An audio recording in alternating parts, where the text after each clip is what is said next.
Welcome guys, আমি সৌরভ। আপনারা দেখছেন আপনার প্রিয় ইউটিউব চ্যানেল। হ্যাঁ বন্ধুরা, আপনারা ঠিকই শুনেছেন, ঠিকই দেখেছেন। পরীক্ষা ক্যান্সেল, ফুড এসআই পরীক্ষা ক্যান্সেল। এই সম্পর্কে আমি এই ভিডিওতে বিশেষ আপডেট দেবো, তাই ভিডিওটি স্কিপ করবেন না এবং মিস করবেন না। আর চ্যানেলে নতুন হলে চ্যানেলটিকে সাবস্ক্রাইব করুন, কারণ চাকরি সংক্রান্ত নিত্য নতুন আপডেটের জন্য চ্যানেলটিকে এক্ষুনি সাবস্ক্রাইব করুন এবং বেল আইকন অন করে দিন।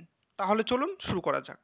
এই যে এইখানে আপনারা দেখতে পাচ্ছেন 2 এপ্রিল পিএসসি ভবনের সামনে ছাত্রদের এবং শিক্ষকদের দ্বারা আন্দোলন করা হয়েছিল এবং তারপর শিক্ষকদের সাথে চেয়ারম্যানের একটা বৈঠক হয়।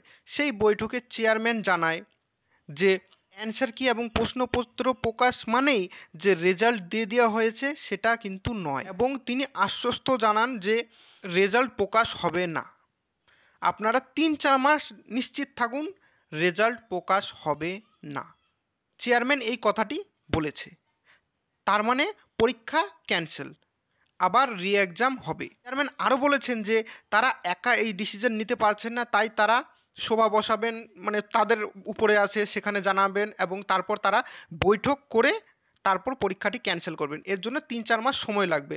পরীক্ষা ক্যান্সেল, এই ছিল খুশির খবর। আমরা যে আন্দোলন করেছি সেই আন্দোলন সফল হয়েছে। তাই বন্ধুরা আমি বলছি, এর থেকে আর খুশির খবর নয়, পরীক্ষা ক্যান্সেল।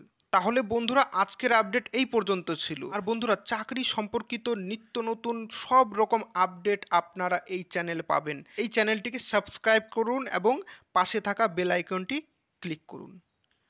ভিডিওটি দেখবার জন্য অসংখ্য অসংখ্য অসংখ্য ধন্যবাদ।